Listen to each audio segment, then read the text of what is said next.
All right. What's up? I just want to go over how a ACO competition works. I heard about today's meeting, and I just want to give some quick information about you know what to expect as a first time. You know. All right. So next slide. So who am I? I'm the former president of ACO. I wrote a written test guide mainly catered towards beginners. If you're not in the Discord, Nicholas sent a link. Um, it's not on a Google Docs, it's actual a Word document. So I could probably provide a link in the description below if I remember. Yeah, and I placed a novice and advanced for the written portion competitions. So that means getting a medal or an award basically when you're called up. They call up your name. I was a filler, so that meant that I didn't really have a specific group. I didn't have the same group every time. I was just I was a wanderer. I was seeing who needs an extra person. I'll just go there. So I have a lot of experience working with others, and you know whether it be higher or lower skill. I've also used all school laptops in my first year. So if you have a school laptop, I've been through it. School laptops are pretty bad. I've taught computer science topics in ACO as presentations. I created coding problems and written tests for ACO, and I had a dedicated website or web page. It's part of a website, but a dedicated web page for ACO. Actually, I don't know about the last name. I don't really I'm not in ACO anymore, so I shouldn't care, but I somewhat do, based on what happened. So yeah.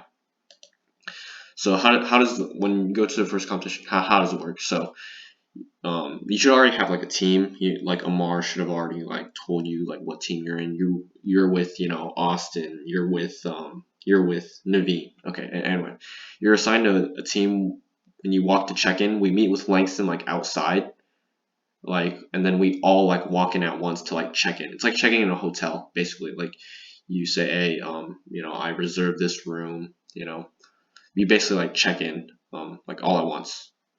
And once you check in, you have to first you have to pay your entry fee. You should know what your entry fee is by now.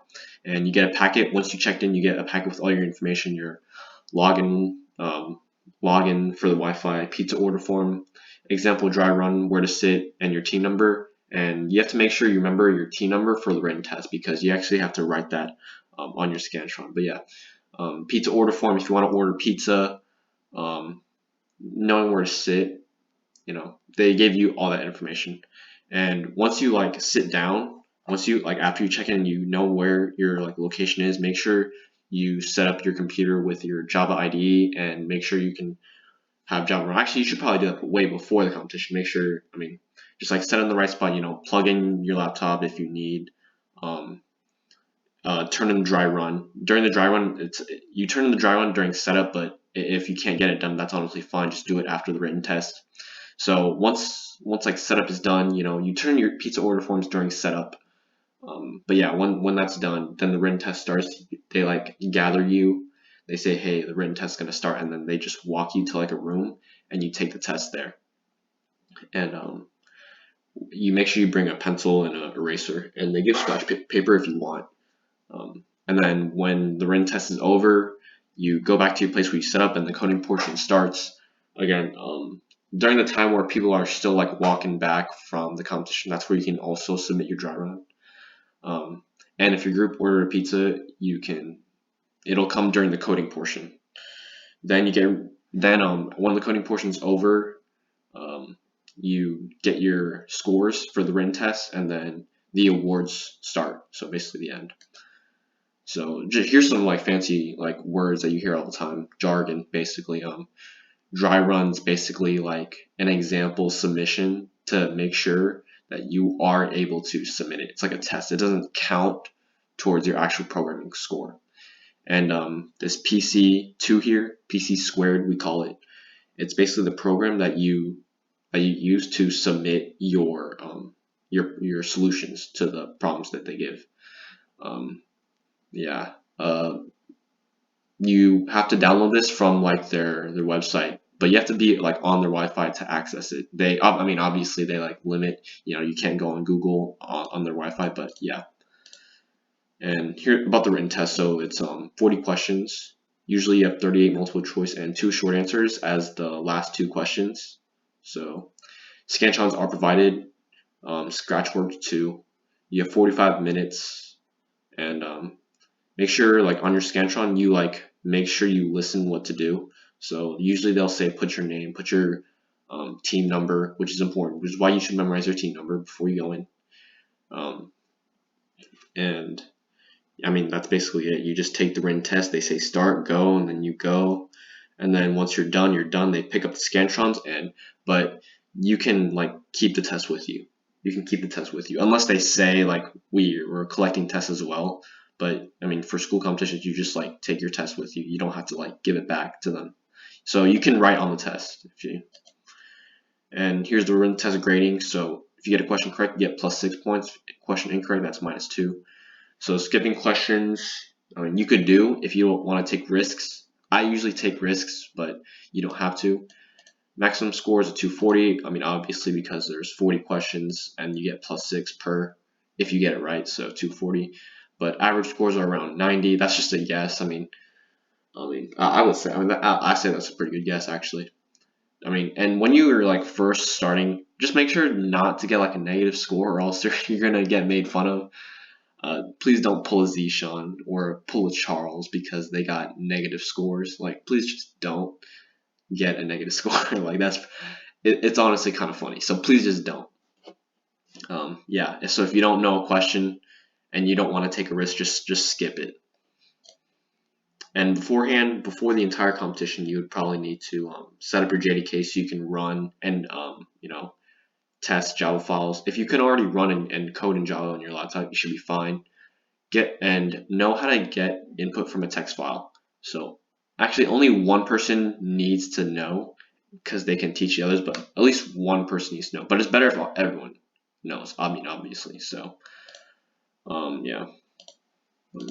Some general tips when you're doing your problems during the coding portion, put it all in the same folder so that when you're submitting through PC Squared. Okay, so this is how PC Squared works. So PC Squared works is you have like a problem name and you have like a checkbox, and then you like scroll like down like which problem you're submitting, and then you click that, like you click the problem you're submitting basically, and then it'll say open location of your thing, and then you just go to that folder where you're submitting your problems. Yeah. Bring a pencil and eraser for the written test. They gave you scratch paper, so you don't need to bring that. And only one laptop per group. So basically how it works is that you have 2 people working on the side. They're like writing code on paper, and they like give it to the person who's typing, and then type that and submit it. Next slide. So that's probably like a non-important part, so you can like exit the video if you want. But the reason why I did ACO is, I kind of enjoyed the environment. I wouldn't think like this meeting was very, very good. Yeah, so we're usually like more serious than actually what happened, but we are like pretty, I mean, we get work done. It's not like we're lazy and stuff. And I want to learn more about computer science. Why I did ACO? I want to improve my computer science skills. That's why I joined ACO. I want to improve my skills, but also help others.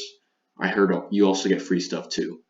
And if you're good, you can represent our school in the UIL competitions.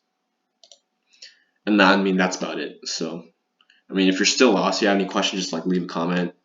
I could probably link the written test guide. Yeah, but my written test guide is mainly for beginners. It introduces concepts, but goes like little in depth. So you know like the basic idea and you know like the basics, but the in-depth stuff you kind of need to like talk to others about. Even still, like say the written test guide is actually like pretty good. I'm the one who wrote it, so I might be a little biased, but I think it's actually pretty good for beginners.